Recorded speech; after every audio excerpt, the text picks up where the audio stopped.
তো বিশ্বনবীর মসজিদে নববীতে জামাতের প্রথম কাতারে দাঁড়াতো পুরুষেরা, তারপর একটা সার্টিন গ্যাপ রেখে দাঁড়াতো নারীরা, তারপরে দাঁড়াতো হিজড়ারা, তারপরে দাঁড়াতো ছোট ছোট বাচ্চারা। তো বিশ্বনবী সবাইকে নিয়ে দাঁড়িয়ে নামাজ শুরু করেছেন আল্লাহু আকবার। রুকু থেকে উঠে পড়েছেন সামি আল্লাহু লিমান হামিদা। পেছন থেকে সাহাবারা ফিসফিস আওয়াজে পড়েছে রব্বানা ওয়ালাকাল হামদ।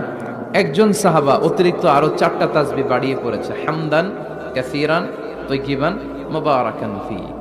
সালাত শেষে বিশ্বনবী সাহাবীদের দিকে লক্ষ্য করে বললেন যে এই 4টা তাসবিহ কে পড়েছে? এটা তো আমি শিখাই নাই। কেউ দাঁড়ায় না ভয়ে। বিশ্বনবী অভয় দিলেন।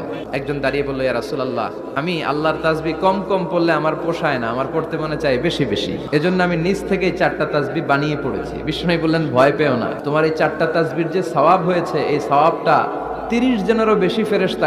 তো বিশ্বনবীর মসজিদে নববীতে জামাতের প্রথম কাতারে দাঁড়াতো পুরুষেরা, তারপর একটা সার্টিন গ্যাপ রেখে দাঁড়াতো নারীরা, তারপরে দাঁড়াতো হিজড়ারা, তারপরে দাঁড়াতো ছোট ছোট বাচ্চারা।